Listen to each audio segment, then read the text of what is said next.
I'll try my best to give you a very quick summary, just to get your bird's eye view in terms of what we do.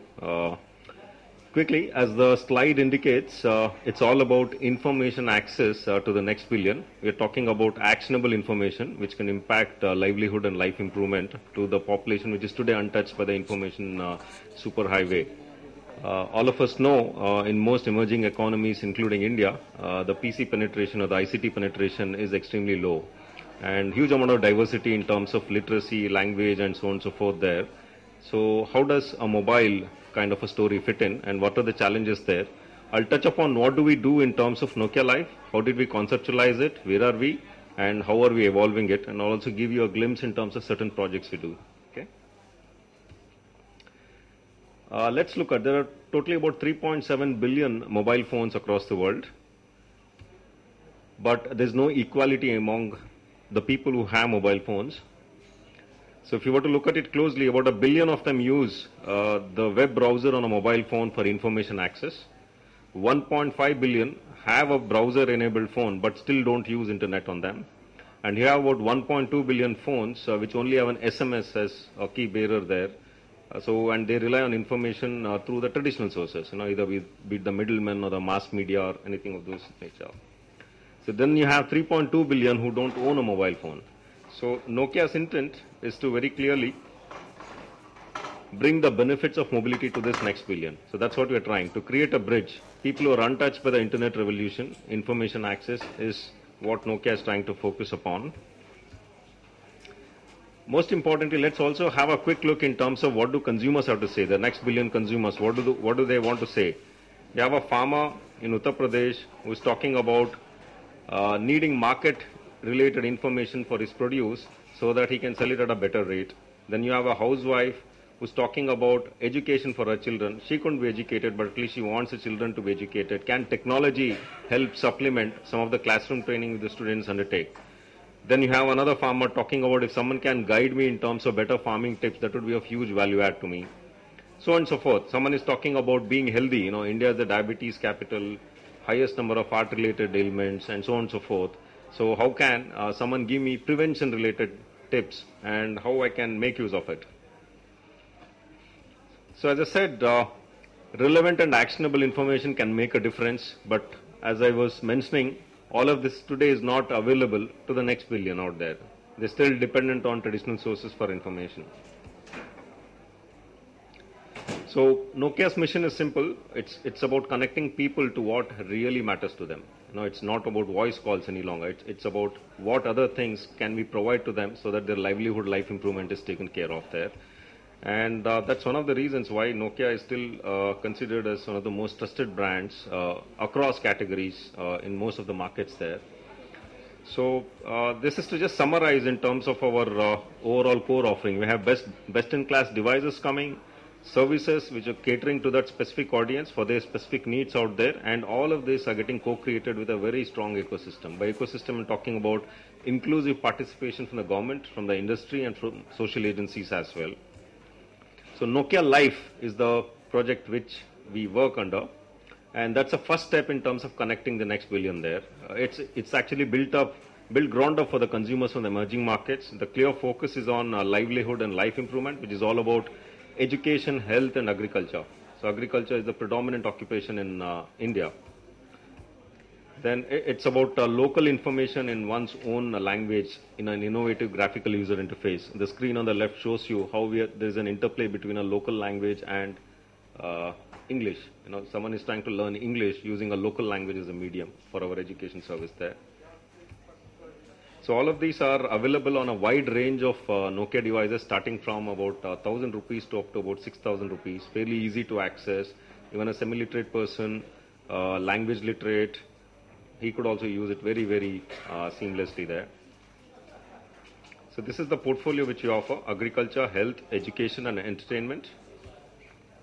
So I'll touch upon a bit more on agriculture and health because that's the current stream which we're talking about in this conference.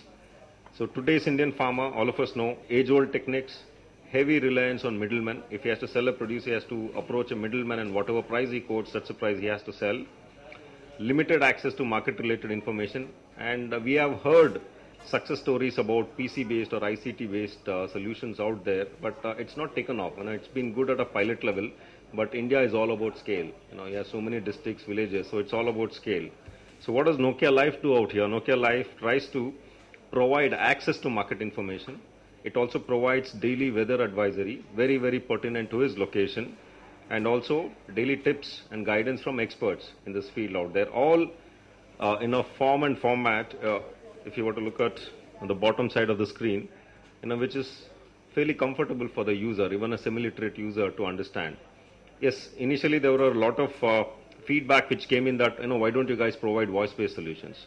But let's understand the Indian consumer psyche. Anything written, recorded, storable, referenced later adds more value. Anything heard over, he will not even remember that. So that's been a huge insight for us in that. So we cover the entire life cycle, right from sow to harvest. That's the entire circle which I'm showing. So it's not only about market prices. If it is sowing, we talk to him about field preparation, what to do, what not to do. We also provide him certain trends in terms of forecast.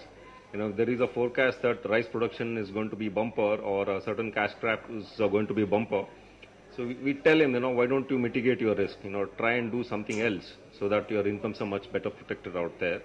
So we today cover 22 states in India, about 7,000 markets, 8,000 blocks, and more than 275 commodities, perhaps the largest such provider in the country now.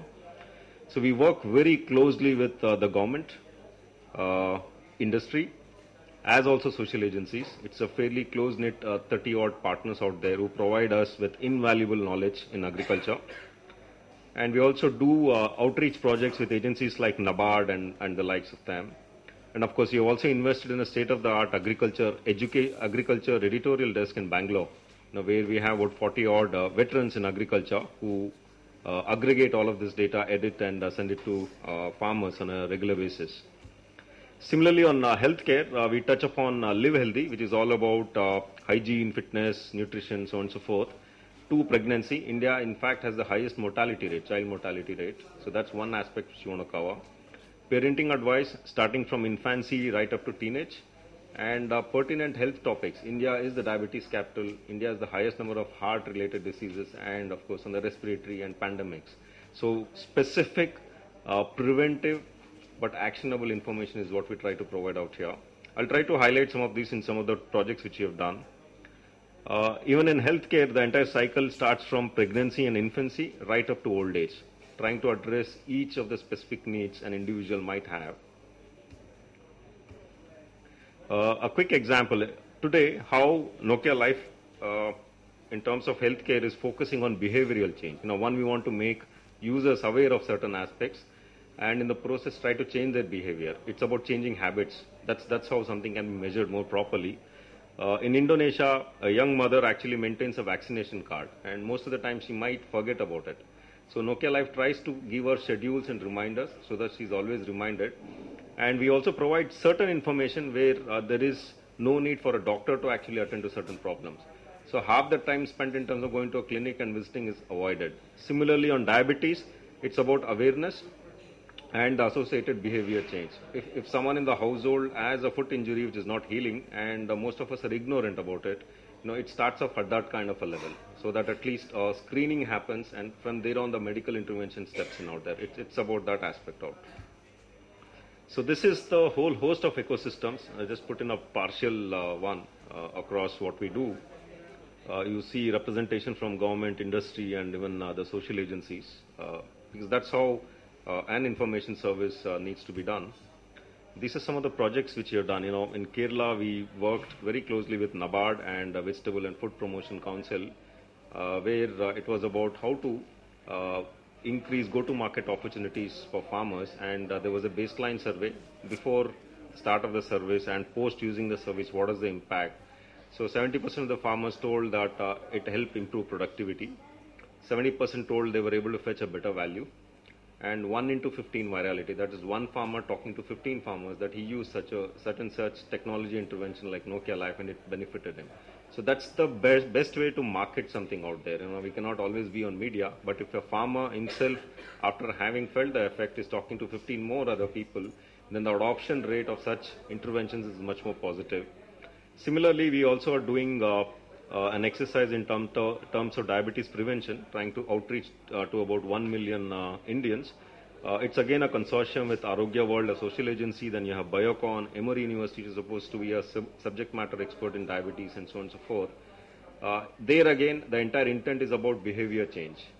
So 60% of the people told that yes, they recall having seen a diabetes message. That itself is a big thing. Then 84% told it's useful for them, and 85% are already telling that yes, I've read this, I understand the impact of diabetes on my life, I am willing to make certain changes in my lifestyle. So that's a significant way we are trying to reach out. Similarly, we've also done something on personal hygiene with a global FMCG major. It's all about how washing hands regularly can help you prevent a lot of diseases. All of us know it's very commonsensical, but unfortunately, no one follows it. So those are some of the things which we do.